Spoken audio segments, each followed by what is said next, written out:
جب میں جا رہا تھا، میں آج اپنی قوم کو بتانا چاہتا ہوں کہ جب میں جا رہا تھا مارچ کے اوپر، سب کو، میرے ارد گرد بھی لوگوں کو پتہ ہے، میں نے سب کو کہا تھا کہ اس میں واردات ہوگی، میرے خلاف میری جان کو خطرہ ہے۔ میں نے ٹی وی کے اوپر جا کے اس سے پہلے بتایا تھا کہ یہ دینی انتہا پسند کے نام پہ مجھے قتل کریں گے۔ ہر روز جب میں مارچ پہ جاتا تھا اور میں بشرا بیگم کو خدا حافظ کہتا تھا، میں تو ان کو سلام کرتا ہوں کہ ان کو پتہ ہوتے ہوئے کہ میری جان خطرے میں تھی، اس کے باوجود وہ مجھے کہتی تھی کہ نہیں جاؤ، یہ جہاد ہے، یہ اللہ کے لیے آپ کام کر رہے ہیں۔ کوئی اپنی زندگی خطرے میں نہیں ڈالتا پیسے کے لیے یا اقتدار کے لیے، کوئی زندگی خطرے میں نہیں ڈالتا۔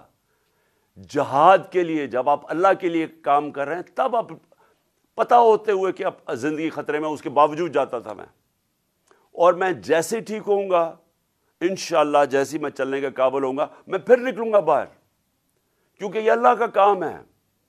اپنی قوم کو حقیقی طور پہ آزاد کرنا یہ اللہ کا حکم ہے ہمیں۔ ظلم اور ناانصافی کے ساتھ سامنے کھڑا ہونا یہ اوپر والے کا حکم ہے، اس کو وہ جہاد کہتا ہے۔ امر بالمعروف پہ چلنا، کہ جب آپ دیکھ رہے ہیں سارے چوروں کا ٹولہ اوپر بیٹھ گیا ہے اور آپ چپ کر کے بیٹھے رہیں بھیڑ بکریوں کی طرح، یہ آپ قرآن کا جو اللہ کا حکم ہے اس کے خلاف جا رہے ہیں۔ تو میرے لیے تو یہ جہاد ہے، تو میں نے تو یہ رکنا نہیں ہے۔ اور میں اپنی ساری قوم کو آج کہہ